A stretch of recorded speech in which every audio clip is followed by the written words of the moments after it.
Bilger's Bay, Bimming Merry Magna, Binster, Binge, Great Binge and Lesser Binge. Amazing. What's amazing? The names of our English villages, Watson. What foreigner reading these could ever think of us as stiff and sober-minded people? Bippery Cross, Birrer Crags, Bird Cherry Brook and Birding Piece Place, Burlston Junction. When do we go? Go where? To Burlston Manor, Burlston, Sussex. Whatever led you to believe that I'm interested in Sussex, Burlston, or Burlston Manor? No doubt you saw the account of the rather gruesome murder of Squire John Douglas. Quite so. The case has interesting features. But at the moment, I'm more interested in the fly fishing possibilities in the neighborhood of Burlston. Ah, that would be the Arun. Runs within 2 or 3 miles of the manor house. Hmm? What manor house? Burlston, the home of the late Squire Douglas. Oh, yes, I remember. I believe he was quite a fisherman. The moat is 40 feet wide. 40 feet wide? Well. Good Lord. He could probably fish from his bedroom window. And when the drawbridge is raised, the place becomes an island. 4 hours after the bridge is raised, the body of Squire Douglas is found in his study with half his head blown off. That should appeal to you. Fishing seems a safe business by comparison. Do you row a boat? A boat? For fly fishing? Have you ever fished before? Does this look like the equipment of an amateur? Odd word. Which? Equipment. All the fishermen I've ever known talk about their tackle. What do you deduce from that, Holmes? Obvious.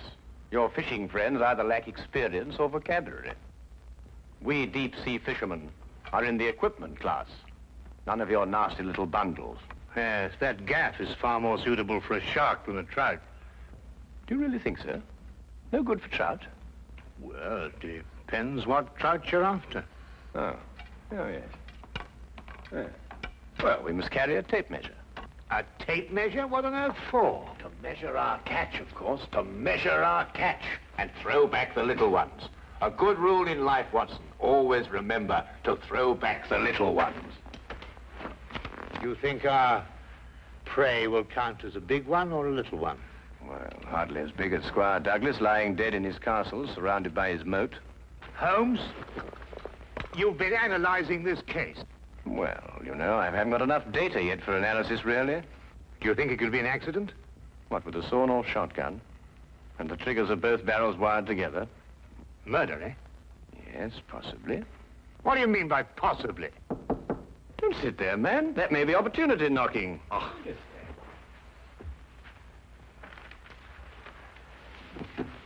Come in.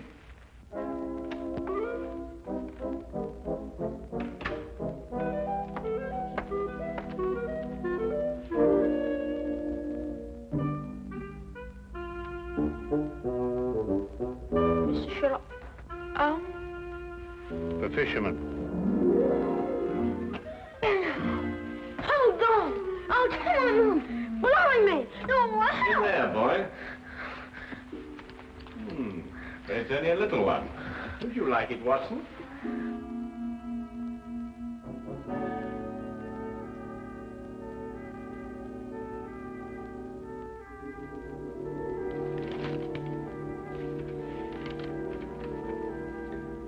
Would appreciate your view. Intriguing affair, Burlston Manor. Signed, Inspector MacLeod.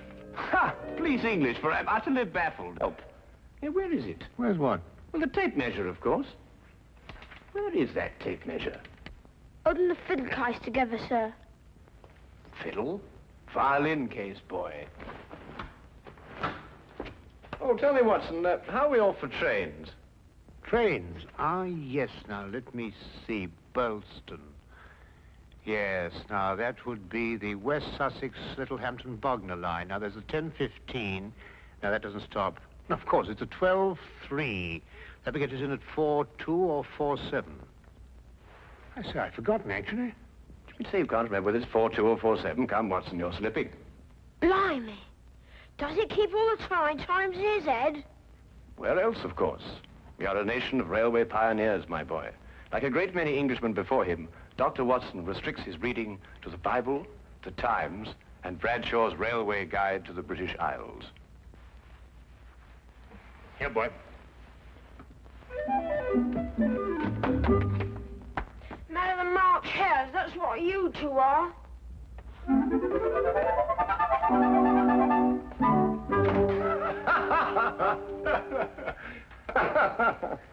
I say, Watson, have you seen my weekend bag anywhere? I suspect it's under the stairs. Mrs. Hudson got very tired of seeing it lying about. Oh, good. Well, that means it hasn't been unpacked anyway. I assume not. Excellent. Then everything is ready. Oh, be a good fellow, would you, and dig out that bag and put it in the cab along with that tackle.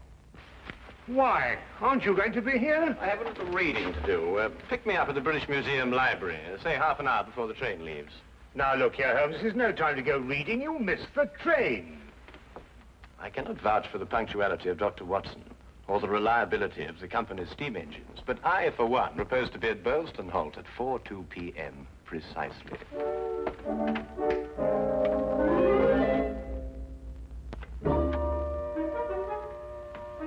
Or is it 4:07?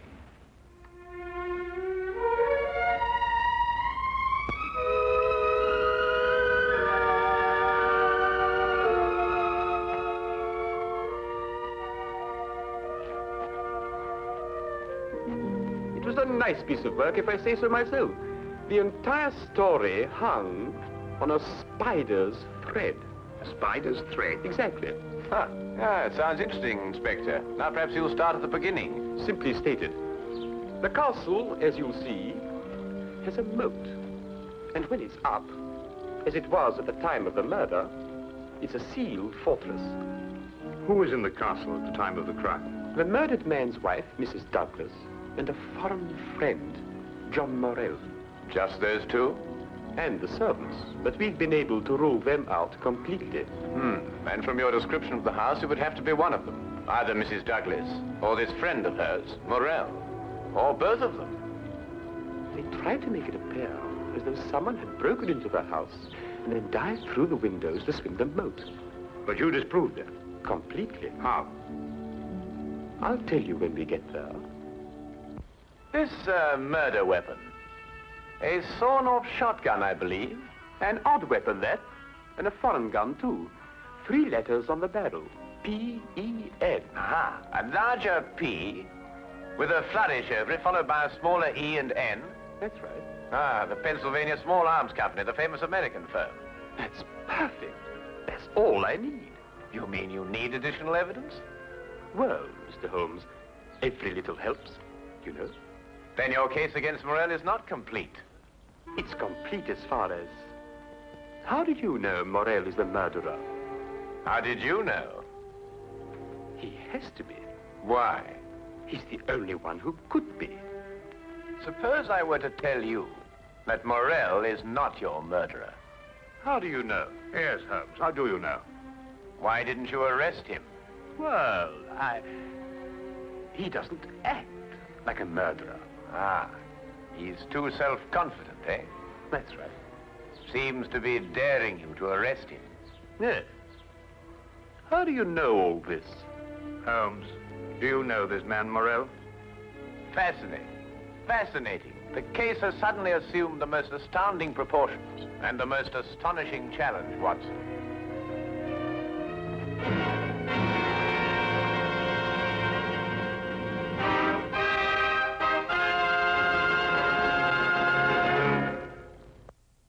Specimen of the period. Yes, it is lovely, isn't it? What did you mean, Mr. Holmes? Nothing. I just think it's a lovely building. No, I mean when you said that Morelle didn't murder Mr. Douglas. Oh, that. Yes, what did you mean? How do you know he didn't do it? Well, if he didn't do it, she did. You're jumping again, MacLeod. You're jumping. But it has to be one or the other. Does it really? What's he talking about? Well, don't you know? No, I don't know. If 2 people are in a sealed house with a murdered man, one of them has to be a murderer. That's common sense. Ah, but is it logical? What do you mean? Is it logical? I don't know, but Holmes says that all the time. I was hoping you might be able to tell me.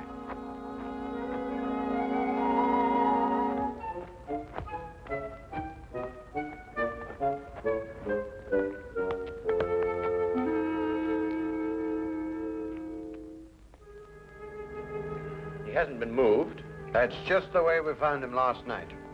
Watson? Of course, death was instantaneous. I should say so. The charge was not fired directly into the face, as the newspaper's account had it. Uh-huh. I'd say the blast came from below and that the gun was almost vertical. Excellent, Watson, excellent. May I see this shotgun, MacLeod? Holmes, look at this. Good Lord. Wait, it's a brand like cattle. Well, how old would you say it was? Have you got your glass there? Yes. Thank you. It's very difficult to estimate marking like this, Holmes, but I'd say it's, well, it's over 15 years. 20. Mr. Morelle? At your service, Mr. Holmes. Dr. Watson. News travels quickly. This is a small village. You said 20 years? Yes. The same age as this. It stands for the Mesa Valley, Arizona. Gold claim number 341. That is where John and I met 20 years ago. There were 3 of us. We registered the claim, worked it, and then sold it. We divided the money in thirds and went our different ways. 2 years ago, I looked John up here and stayed on. I liked it. And the third partner? He lost his money, and I believe his mind. He came to believe that we had cheated him. And he swore to kill us 10 years ago. Why didn't he? He couldn't find us. No, we didn't have the same names at that time. Do you think your old partner could have done that? I don't know, Mr. Holmes. I am not the detective. True. True. Well, we must bear that in mind. You tried to make it appear as though another man had been here and went out through the window. Did I? He tried to build an elaborate story. A man of his size was seen passing through the village wearing a loud tweed topcoat and a wide-brimmed hat. He was heading this way. On the window ledge, there is a footprint in blood, indicating, of course, that the murderer dived through the window and swam the moat. But he didn't. How do you know? Because, Mr. Morelle, outside that window and just a few feet down is a very large and at least a month-old spider's web. Anyone jumping or diving through the window would have to pass through the web. And no one did. Well done, MacLeod. Well done. A spider's web. The English police have the most amazing allies, I must say. Now that you have made your deductions, Mr. MacLeod, exactly what do they mean to me? For the moment, nothing. But I suggest you do not leave the castle grounds. And if I try to live?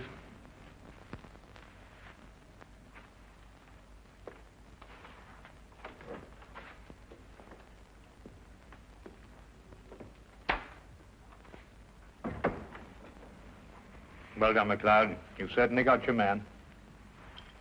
But I'm not rushing in to make any arrest. I'm going to make sure the case is iron cast. Oh, very wise. And what's the motive? Revenge for the Vermis Valley affair? I've got to go a bit careful there, Doctor. If you ask me, it's a case of, cherchez la woman. Oh, what's he? Oh, Mrs. Douglas? Well, you know how these things are, Doctor, between us, men of the world. We know how a situation like this can... Oh, of course. Of course. Of course. Of course. Delicate situation, then. Delicate. Yes, delicate. Might almost be called the case of the other man.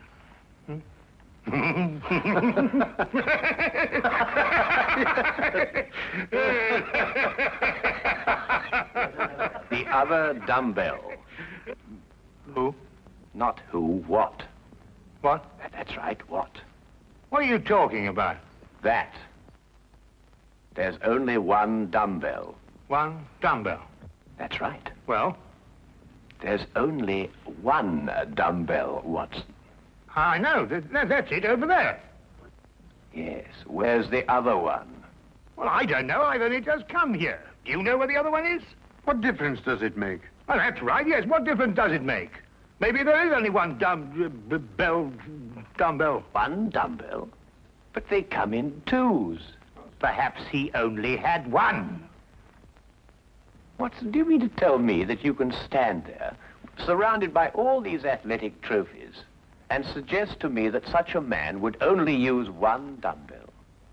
Well, what difference does it make? Yes, what difference does it make? Well, if you two are convinced that you can solve the case with the aid of a convenient spider, I'm going fishing.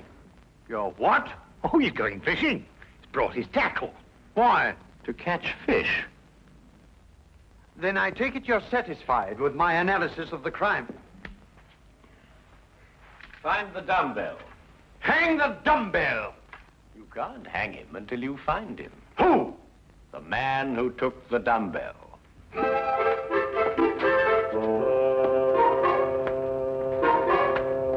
You've gone too far now, Holmes.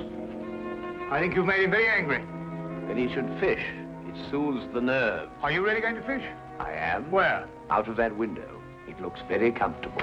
Well, what do you expect to catch? A herring. A red herring. May I have the tape measure, Watson? To measure a red herring? To measure the big red herrings. The little ones I plan to throw back. Holmes, you're up to something. I am. What? Would you like to help? Of course. Well, look. Take the good inspector down to the local pub and keep him there for at least an hour. While you fish for red herring? At the moment, I'm fishing for bait. I don't know what you're talking about, but I'll do it. Good. Remember, 1 hour. I may enjoy myself in the local and stay too.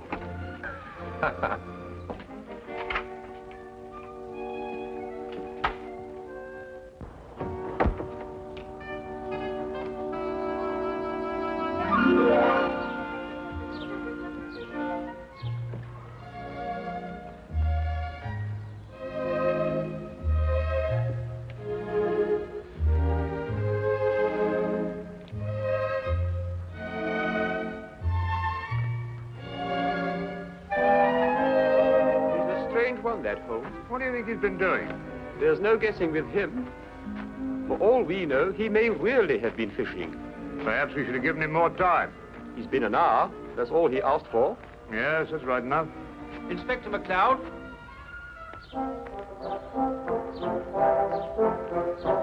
Hello, Sergeant. Have you seen Mr. Holmes? I certainly have, sir. What's wrong? You know the staircase in that room? Huh? Mr. Holmes was sliding down them banisters. He was what? That's right, sir. Sliding down the banisters he was. Well, he was probably investigating something. Probably. Well, let's ask him. There must be some reason behind it. Good afternoon, gentlemen.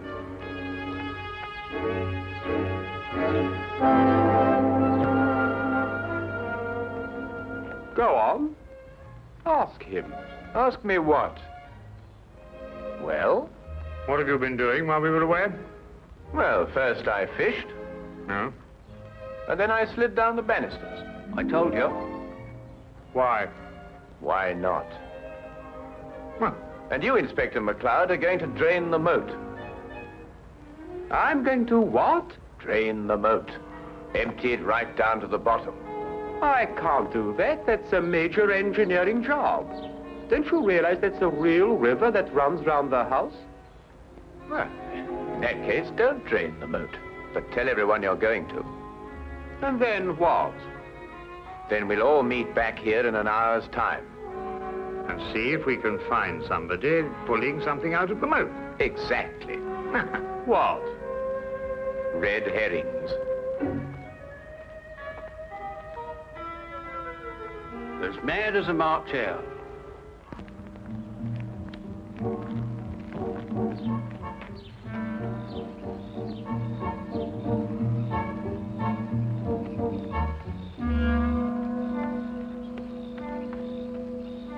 How much longer? Not much. You're certain everyone believes they're going to drain the moat? I don't know who believes it, but everyone knows I said it. Do you think someone will come to the murder room? Someone has been in it for some time. How do you know? The lights are out. Because I left them on. Look. What?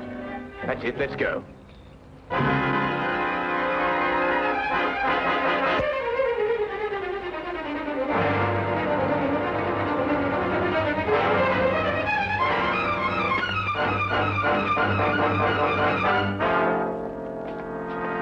Oh, excuse me. What are you using for bait?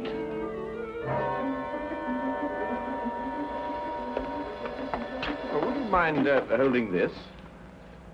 Thank you. What clothes did you say the stranger was wearing, MacLeod? A loud tweed topcoat and a wide-brimmed hat. Like these?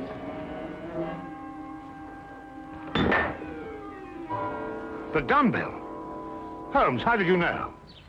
When you're working near water, Watson, and a heavy object has disappeared, you may conclude, until you can prove otherwise, that it has been used to prevent some object from rising to the surface. All right, Morelle. You're under arrest for the murder of John Douglas.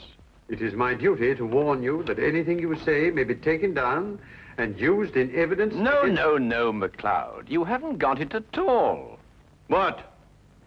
This gentleman didn't kill John Douglas because John Douglas isn't dead. He isn't what? Dead. The man whose body you discovered in here is the very man who came back to... No, you're not with me, are you, MacLeod? Would you tell him, please? These clothes belong to our third partner. The man who's been searching for you for 10 years. Yes. He found us and arrived here with a shotgun. He and John struggled and the shot went off. That explains the vertical angle of the blast. In the ensuing struggle, the gun went off. I heard the report and ran down immediately. I timed it from your room. 15 seconds if you run and 10 seconds if you slide down the banisters. I ran. I thought you would. John was panic-stricken when he saw what he had done. I got the idea to change their identities. But then where is Douglas? With the aid of my tape measure, I was able to ascertain that there is a hollow space behind that wall. I imagine it conceals a passage under the moat. Yes, Mr. Holmes, it does. And John has had a 36-hour head start. We'll stop him. I told him you would. I'll issue orders for the apprehension of Mr. Douglas, and we'll talk about your part in this, sir, in the morning. You have conspired to conceal evidence. I'll still be here in the morning, Inspector.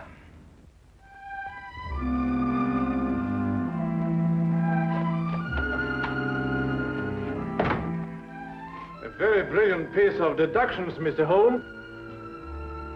An excellent application of applied psychology. I haven't been tricked many times in my life. You must remember that the next time you become involved with murder. And you can now continue your fishing in a more normal manner. Fishing? No, I don't care for it, really. Unless it's deep sea, of course. Yes. But in the absence of an ocean in the immediate vicinity, I think we'd better start back to Baker Street immediately. Well, now, there's a 9:13 or a 10:23. The 10:23 will hold us up at Tunbridge quite a while, will it wait? Thank you, Mr. Holmes. Not at all.